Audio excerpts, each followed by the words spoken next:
নমস্কার, আমি মনীষা কিচেনে আপনাদের সবাইকে স্বাগত জানিয়ে আমি আরও একটি নতুন ভিডিও নিয়ে চলে এসেছি। এই যে দেখতে পাচ্ছেন, এটা কিন্তু আমার ননদের বাড়ি। আমার এই চাল কুমড়োটা হয়েছে আমার ননদের বাড়ির চালে, আর এই ভিডিওটা শ্যুট করছে আমার ভাগনা, মানে আমার ননদের ছেলে। দেখতে পাচ্ছেন কত বড় চাল কুমড়ো হয়েছে। এই চাল কুমড়োটা দিয়েই আজকের আপনাদেরকে দেখাবো বাড়িতে কিভাবে আমরা চিংড়ি দিয়ে চাল কুমড়ো বানাই। তাহলে চলুন দেখে নেওয়া যাক। একদম তাজা চাল কুমড়ো গাছ থেকে সাথে সাথে পেড়ে রান্নাটা করব। আরও এরকম অনেক হয়েছে ওই দিকে, আপনাদের সাথে একটাই শেয়ার করলাম। আর লাগবে আমার চিংড়ি মাছ। চিংড়ি মাছটাকে দেখুন ভালো করে কেটে পরিষ্কার করে ধুয়ে রাখা আছে। আর লাগবে কুচনো পেঁয়াজ কুচি। আর চাল কুমড়োটাকে দেখুন এইভাবে ঝিরি ঝিরি করে কেটে নেওয়া হয়েছে। এইভাবে আপনারা অবশ্যই কাটবেন। রান্নাটা আজকের বানাবে আমার শাশুড়ি মা কাঠের উনুনে।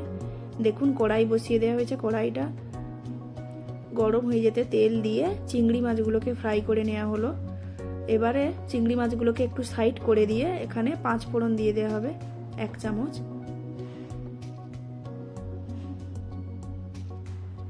পাঁচ ফোড়নটা হালকা ফ্রাই হয়ে এলে এবারে কুচিয়ে রাখা পেঁয়াজগুলো দিয়ে দেওয়া হবে।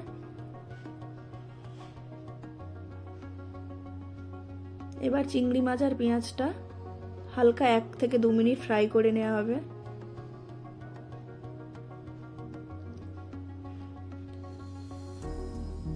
এবারে এর মধ্যে পরিমাপ মতো হলুদ গুঁড়ো আর লঙ্কা গুঁড়ো দিয়ে দেওয়া হলো।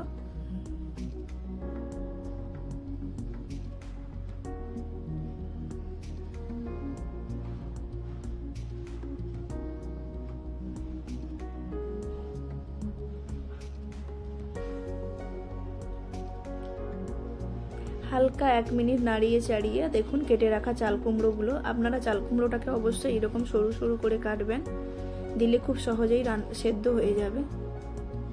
আর পরিমাণ মতো লবণ দিয়ে নাড়িয়ে চাড়িয়ে একটা ঢাকনা দিয়ে দেওয়া হলো।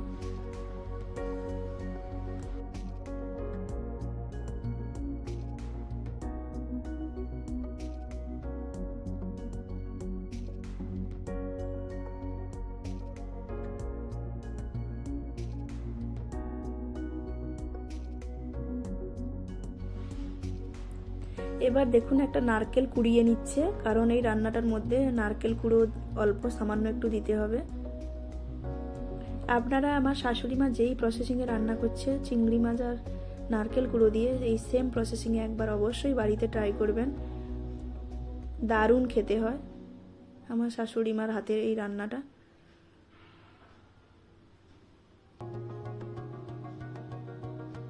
এবারে কুড়িয়ে রাখা নারকেলগুলো দিয়ে দেবে।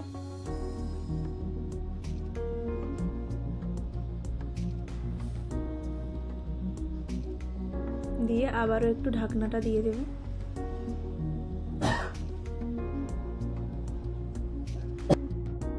আবারও ভালো করে নাড়িয়ে চাড়িয়ে একটু ঢাকনা দিয়ে দেবে।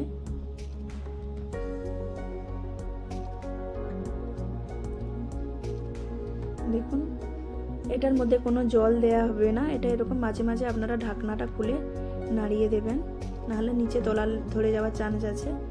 আর দেখুন দিয়ে দিচ্ছে পরিমাণ মতো জিরে গুঁড়ো। এটার মধ্যে আর কিন্তু কোনো মশলা যাবে না। আর লাস্ট মিনিট দিয়ে দেওয়া হলো 1 চামচ চিনি। চিনি দিলে এটা একটু মিষ্টি মিষ্টি স্বাদ লাগবে, আর চাল কুমড়োটা খুব ভালোভাবে সেদ্ধ হয়ে যাওয়ার জন্য 1 চামচ লাস্টে চিনি দিয়ে দেওয়া হলো। দিয়ে নাড়িয়ে চাড়িয়ে যখন রান্নাটা দেখবে একেবারে জলটা শুকিয়ে গেছে, এবং এটার মধ্যে কোনো জল অ্যাড করবে না, কারণ এই চাল কুমড়োতে প্রচুর পরিমাণে জল থাকে। ওই জলের মধ্যেই পুরো রান্নাটা হয়ে যাবে। দেখতে পাচ্ছেন কেমন ড্রাই হয়ে আসছে। এই রকম পর্যায়ে এসে আপনারা অবশ্যই নামিয়ে নেবেন, আর একবার অবশ্যই বাড়িতে ট্রাই করে দেখবেন।